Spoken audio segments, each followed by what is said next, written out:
তুমি গেও ভূত, ঘরের মধ্যে সব সময় শাঁখা সিঁদুর পরে থাকো।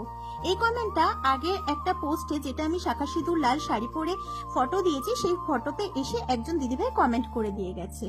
সেই দিদিভাইয়ের উদ্দেশ্যে বলতে চাই, হ্যাঁ গো দিদিভাই, তুমি ঠিকই বলেছো, আমি গেও ভূত। আমার জীবনে আমি 13টা বছর কাটিয়ে দিয়েছি আমার এই শ্বশুরবাড়ির গ্রামে। আমার বাড়িও যে খুব একটা শহরে এমন কিন্তু না, প্রায় 30 থেকে 40% গ্রামের মতনই বলতে পারো। আর আমার মনে হয় শহরের ওভার স্মার্ট হওয়ার থেকে গ্রামের সাদাসিধে মেয়েটাই খুব ভালো। আর আমরা আমাদের মতন কিছু গ্রাম্য মানুষ আছে বলেই কিন্তু তোমরা দুবেলা দুমুঠো খেয়ে বেঁচে আছো। আর তোমরা আমার ভিডিও দেখে বুঝতেই পারো যে আমার শ্বশুরবাড়ি কিন্তু গ্রামে, আমি একজন গ্রামের বউ। আর এই কথাগুলো বলতে কিন্তু আমার কোন রকম ভাবে লজ্জা লাগে না গো।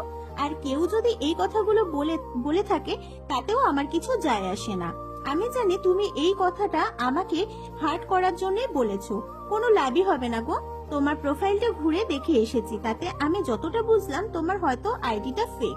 আর একটা কথা বলি, তুমি যদি মডার্ন হতে পারো বা স্মার্টও হতে পারো, কিন্তু তোমার পারিবারিক শিক্ষার অভাব আছে, যেটা তোমার শহরে জীবনযাপনের মধ্যেও তোমার মা বাবা তৈরি করতে পারেনি। এসব কথা থেকে বাইরে আসি। অনেকদিন আগেই নাইকা থেকে একটা পার্সেল এসেছিল, সেটাই তোমাদের আনবক্সিং করে দেখাচ্ছি।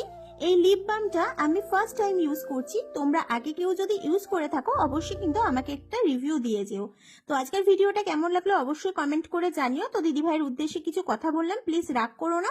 যদি পাশে থাকতে হয় পাশে থেকো, নয়তো ভিডিও দেখো না, ঠিক আছে? তোমাদেরকে আমি ওয়েলকাম করে আনিনি। আর তো আজকের মতন এই পর্যন্তই। ভিডিওটা ভালো লাগলে অবশ্যই লাইক কমেন্ট শেয়ার করো। টাটা।